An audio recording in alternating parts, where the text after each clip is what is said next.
Assalamualaikum warahmatullahi wabarakatuh. Salam guru penggerak. Kami CGP Angkatan 11 dari Kabupaten Sijunjung. Saya Ramadhani dari TK Negeri 1 Koto 7. Sebelah kanan saya Putri Utama dari SDN 2 Kampung Baru. Sebelah kiri saya Widya Stuti dari SDN 4 Batu Manjulur. Kami akan melakukan demonstrasi kontekstual modul 2.3. Selamat menyaksikan. Assalamualaikum Bu Widya. Waalaikumsalam Bu Dani. Bagaimana kabarnya Bu Widya hari ini? Alhamdulillah sehat walafiat Bu Dani. Baiklah, di sini saya berperan selaku observer. Nanti saya akan melihat bagaimana Bu Widya akan melakukan coaching dengan Koci. Baiklah, Bu Widya, sebelumnya ada beberapa hal yang akan saya sampaikan dalam observasi yang akan kita lakukan pada siang hari ini. Dan ada beberapa rubrik penilaian nanti yang akan kita sampaikan. Baiklah, di sini rubrik penilaian yang menjadi acuan saya ketika mengamati Ibu Widya nanti pada saat melakukan kegiatan coaching. Bu Widya tentu telah memiliki prinsip-prinsip sebagai seorang coach, yaitu kemitraan, proses kreativitas, dan memaksimalkan potensi, dan tentu saja semuanya telah Bu Widya miliki ya. Kemudian kompetensi inti dari coaching itu sudah Bu Widya lakukan, sudah Bu Widya terapkan nanti pada saat Bu Widya melakukan kegiatan coaching. Baiklah Bu Widya, dalam hal ini nanti ada beberapa hal yang ingin saya tanyakan kepada Bu Widya. Bisa Bu Widya? Insya Allah bisa Bu. Baiklah Bu Widya, yang pertama yang ingin saya tanyakan yaitu nanti dari coaching ini apa yang akan Bu Widya fokuskan dalam kegiatan coaching tersebut dari 3 kemampuan inti, kompetensi inti yang dimiliki, yaitu presentasi atau kehadiran, pertanyaan berbobot, dan perhatian penuh dan mendengarkan. Kehadiran penuh. Ya, kehadiran penuh. Kemudian apa yang ingin Bu dia harapkan dari yang 3 tersebut yang ingin tercapai? Yang pertama sekali tentu kehadiran penuh ya Bu. Ya. Karena tanpa kehadiran penuh otomatis apa yang kita bahas tentu tidak akan tercapai. Mungkin itu Bu. Berarti fokus utama Bu Widya tentang kehadiran penuh saja, tidak ada kehadiran penuh. Yang kedua memberikan pertanyaan-pertanyaan terbuka, rileks, dan yang berbobot untuk menggali coaching, menemukan solusi atau masalahnya. Baik. Berarti dari 2 kompetensi inti yang ingin Bu Widya lakukan nanti, yang ingin Bu Widya lebih tingkatkan nantinya di bagian yang mananya itu? Dari kehadiran tersebut, kemudian dari mendengarkan aktif, mana yang mau Bu Widya? Mungkin yang lebih difokuskan lagi untuk menemukan kedua itu ya Bu, tentu mendengarkan aktif. Mendengarkan aktif ya. Mendengarkan aktif Bu. Ya. Baiklah Bu Widya, insya Allah nanti kami akan melihat dan akan menilai sesuai rubrik bagaimana Bu Widya nanti melakukan menjadi pendengar yang aktif pada saat kegiatan coaching ya Bu Widya ya. Oke Bu. Baiklah, terima kasih Bu Widya, silahkan kita lanjut nanti. Oke, terima kasih Bu. Assalamualaikum warahmatullahi wabarakatuh Bu Putri. Waalaikumsalam Bu Widya. Terima kasih ya Bu Putri atas kehadirannya kali ini. Sebelumnya gimana kabar Bu Putri? Alhamdulillah kabar baik nih Bu Widya, tapi ada beberapa yang rasanya mengganjal dan ingin diceritakan kepada Bu Widya hari ini Bu Widya. Oke Bu Putri, mudah-mudahan dengan sesi komunikasi kita hari ini apa yang mengganjal atau yang menjadi kendala oleh Bu Putri bisa kita temukan solusi dari semua itu. Eh, sebelum kita mulai, saya selaku apa itu ya, mengcoaching ibu gitu, Iya. saya ingin keterbukaan antara apa yang ibu rasakan dan apa yang ibu alami itu bisa kita temukan nanti dari pembicaraan kita permasalahannya. Nah sekarang pertanyaan pertama dulu ya ibu ya, Iya, apa Bu. yang menjadi kendala yang sedang ibu Putri pikirkan sekarang? Jadi begini Bu, di sekolah saya itu ada program makan bersama atau sarapan bersama pada hari Sabtu. Dan itu sudah menjadi program sekolah. Namun nyatanya Ibu, ini ada beberapa anak yang sering tidak membawa nasi atau sarapan pada saat kegiatan hari Sabtu tersebut. Padahal kita sudah sering mengingatkan pada hari Jumat atau hari-hari sebelumnya bahwa Sabtu itu pembiasaan kita ialah sarapan bersama. Tapi tetap saja ada siswa-siswa yang melanggar dari kegiatan tersebut, Ibu. Oke, nah di sini apa yang ibu amati terkait dengan sikap siswa tersebut untuk kenapa dia selalu melanggar atau tidak membawa bekalnya sesuai yang telah diberikan atau aturan yang sudah ada gitu. Jadi setelah ditanya itu kendalanya itu banyak bermacam-macam Bu. Ada yang lupa, ada yang alasannya memang tidak makan pagi, atau ada yang alasannya saya sudah makan di rumah Bu. Jadi banyak sekali alasan yang dikemukakan oleh anak tersebut Bu. Bahkan dia kadang-kadang membilang tidak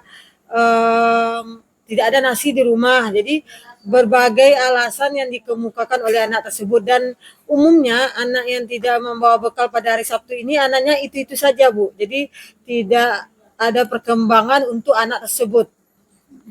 Begitu ya Bu Putri. Ya. Jadi yang ibu amati di sini apa perilaku yang berdampak bagi yang ibu lihat pada anak itu terhadap perilaku yang telah diperlihatkan itu Bu. Jadi karena di sini kita menanamkan karakter ya Bu. Jadi anak-anak yang tidak membawa bekal ini tentu akan tidak mengikuti kegiatan yang ada. Sementara teman-temannya nanti makan bersama, mungkin saling berbagi saat makan, tetapi mereka tidak membawa bekal. Jadi kan ada ketimpangan antara anak yang tidak bawa bekal dengan anak yang bawa bekal. Kemudian di sini anak yang tidak membawa bekal ini juga sering saat di lapangan dia itu beralasan ke kelas kemana, jadi tidak terlaksana kegiatan itu jadinya dengan baik karena ada beberapa anak yang tidak membawa bekal ini. Dan juga kita sebagai guru itu melihatnya juga merasa tidak nyaman karena ada siswa yang bawa bekal, ada yang tidak, dan kadang-kadang temannya ini karena kalau sekali dua kali mungkin bisa berbagi bekal, tetapi kalau tiap minggu mungkin ada rasa keberatan dari anak-anak karena orangnya itu-itu saja begitu Bu. Iya benar ya Bu ya. Nah sekarang mengapa Ibu berpikir perilaku tersebut bisa terjadi? Apa kira-kira faktor penyebabnya? Saya lihat ya Bu ya, faktor penyebabnya beraneka ragam karena yang pertama terutama anak kelas tinggi itu dia malas membawa bekal. Jadi kadang-kadang dia merasa gengsi untuk bawa nasi. Kemudian juga memang ada faktor-faktor tertentu yang kurangnya perhatian orang tua.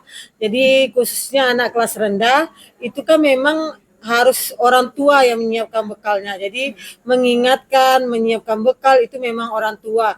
Dan ini kurangnya kerjasama atau dukungan dari orang tua terhadap program sekolah yang harus dilakukan oleh anaknya, Bu.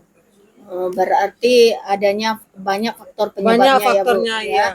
Jadi yang menjadi penyebab itu kan seperti tadi dukungan orang tua juga ya Bu, bantuan dari orang tua. Nah di sini bagaimana respon ibu terhadap situasi yang sebelumnya apalah itu yang perlu diubah. Namun di sini yang ingin ditanyakan kiat-kiat ibu. Bagaimana kiat ibu atau langkah-langkah spesifik yang dapat ibu ambil untuk mendorong siswa tersebut sadar akan kewajibannya?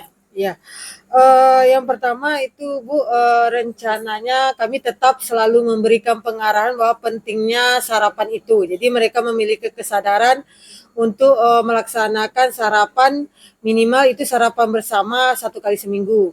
Kemudian kami melakukan diskusi dengan anak-anak yang memang tidak membawa bekal. Jadi diskusi lebih dalam kira-kira apa penyebabnya dan bagaimana nanti membantu menemukan solusi dari permasalahan anak tersebut. Kemudian juga kami akan memanggil orang tua terkait anak-anak yang sering tidak membawa bekal ini, Bu. Jadi kita tanyakan langsung dengan orang tua tersebut alasan anak tidak membawa bekal. Jadi dengan mengingatkan orang tua, nanti diharapkan ada kerjasama yang baik antara pihak sekolah dan orang tua, Bu. Iya, bagus sekali itu ya kiat yang akan Ibu lakukan. Di sini bagaimana Ibu bisa melibatkan siswa dalam proses penetapan aturan tersebut, Bu? Kami selalu berdiskusi dengan siswa di lapangan bersama itu menceritakan bahwa bagaimana pentingnya, contohnya pentingnya sarapan. Jadi nanti anak mengemukakan pendapatnya terkait sarapan itu penting.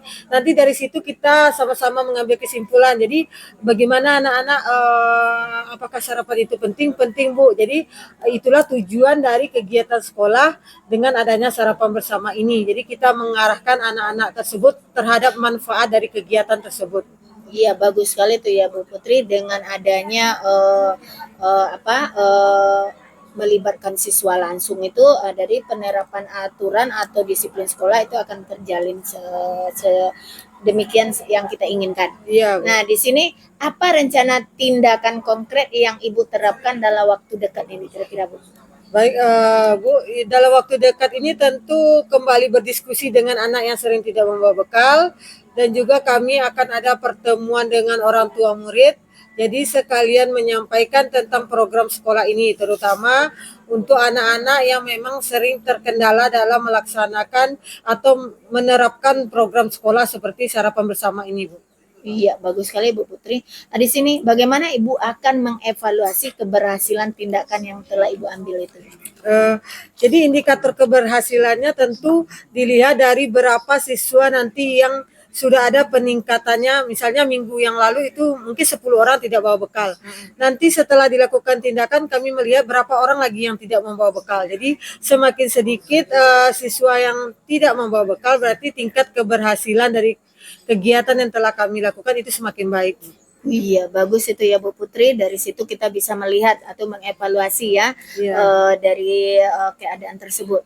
Nah, di sini kapan rasanya Ibu akan melaksanakan kiat atau evaluasi yang akan Ibu lakukan itu, Bu? Baik Bu Widya, rencananya itu minggu depan karena rencana minggu depan itu memang ada kegiatan pertemuan orang tua, jadi sekaligus disampaikan tentang masalah anak-anak yang sering tidak membawa sarapan ini, Bu Widya. Iya, bagus sekali ya Bu Putri, karena langkah atau kiat yang Ibu berikan itu akan berdampak lebih besar terhadap anak-anak, contohnya dengan pembiasaan sarapan pagi itu tentu akan berdampak dari gaya belajar anak, fokusnya gitu ya. Iya, bagus sekali Bu Putri. Mungkin hanya itu yang bisa diberikan pertanyaan pada Ibu ya. Dengan sendirinya Ibu telah menjawab masalah Ibu tersebut, apa yang terjadi dan apa kemungkinan, apa langkah yang akan Ibu ambil, gimana rasanya bagi Ibu, apakah komunikasi kita hari ini mendapatkan hasil bagi Ibu seperti tujuan kita dari awal, Bu? Benar sekali Bu Widya, saya sangat lega dan senang rasanya dengan pembicaraan kita pada hari ini karena dengan diskusi dengan Bu Widya tadi saya terpikir ide-ide penerapan yang akan saya lakukan, jadi bisa menyelesaikan masalah yang saya hadapi. Jadi rasa mumet, rasa pusing yang tadi saya pikirkan sudah mulai berkurang ini Bu Widya. Iya, alhamdulillah ya Bu Putri. Nah, dengan adanya komunikasi antara kita gitu ya Bu Putri, semoga kedepannya apa yang kita inginkan untuk ketercapaian pembelajaran ataupun pembiasaan di sekolah bisa terwujud dengan lancar. Tetap semangat ya Bu Putri. Langkah Bu Putri lebih baik begitu, motivasi Bu Putri itu sangat mendukung proses pembelajaran. Terima kasih Bu Putri dari apa yang telah kita komunikasikan tadi. Semoga Bu Putri menjalankannya atau mulai menjalankannya dengan semangat tetap berkarya. Terima Iya. kasih ya Bu Putri. Terima kasih Bu Widya. Ya, mungkin pertemuan kita hari ini bisa di lain waktu Bu Putri mungkin ada lagi untuk masalah-masalah yang lainnya kita komunikasikan kembali. Iya, baik Bu Widya. Terima kasih Bu Widya. Iya, sama-sama Bu Putri. Baiklah, Bu Widya, bagaimana perasaan Bu Widya setelah melakukan kegiatan coaching kita tadi? Alhamdulillah merasa senang ya Bu dengan adanya pembicaraan antara Koci tadi. Itu Koci mempunyai masalah, namun masalah tersebut Koci sendiri yang menemukan solusinya. Baiklah, Bu Widya, dari apa yang saya lihat tadi selama proses terjadinya kegiatan coaching tadi, ada beberapa hal yang ingin saya sampaikan, di antaranya itu apa yang telah Bu Widya lakukan tadi pada saat kegiatan coaching, yang telah menjadi indikator ketercapaian yang ingin Bu Widya lakukan tadi, apakah menurut Bu Widya telah tercapai dari kegiatan tadi? Kayaknya belum Bu, belum sesuai gitu ya, karena dengan spontan tentu kita mengeluarkan pertanyaan itu, saya merasa itu masih ada kekurangan di diri saya. Contoh tadi Bu, tanpa disadari gitu, mungkin ada pertanyaan yang bolak-balik atau gimana Bu. Terus dari yang telah Bu Widya lakukan tadi, mungkin ada beberapa yang telah sesuai dengan yang Bu Widya harapkan dari kompetensi seorang coach ya. Kira-kira apa yang telah terlaksana yang menurut Bu Widya ya? Yang sudah terlaksana yaitu kehadiran penuh, sudah memberikan pertanyaan-pertanyaan terbuka atau yang berbobot gitu, sehingga tergali kemampuan Koci untuk menemukan solusi atau masalahnya Bu. Kemudian perhatian tadi Jadi Pak sudah perhatian penuh kepada Koci Bu. Bu Widya. Baiklah, dari yang telah Bu Widya sampaikan tadi, memang sudah sesuai dengan apa yang ada di catatan saya, apa yang saya lihat tadi, telah Bu Widya lakukan.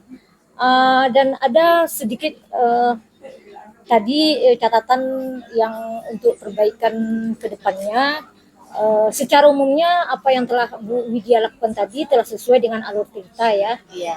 Bagaimana Bu Widya menyampaikan pertanyaan, bagaimana Bu Widya memberikan perhatian dan menghadirkan diri utuh di hadapan Koci. Di sana sudah bagus sekali ya Bu Widya.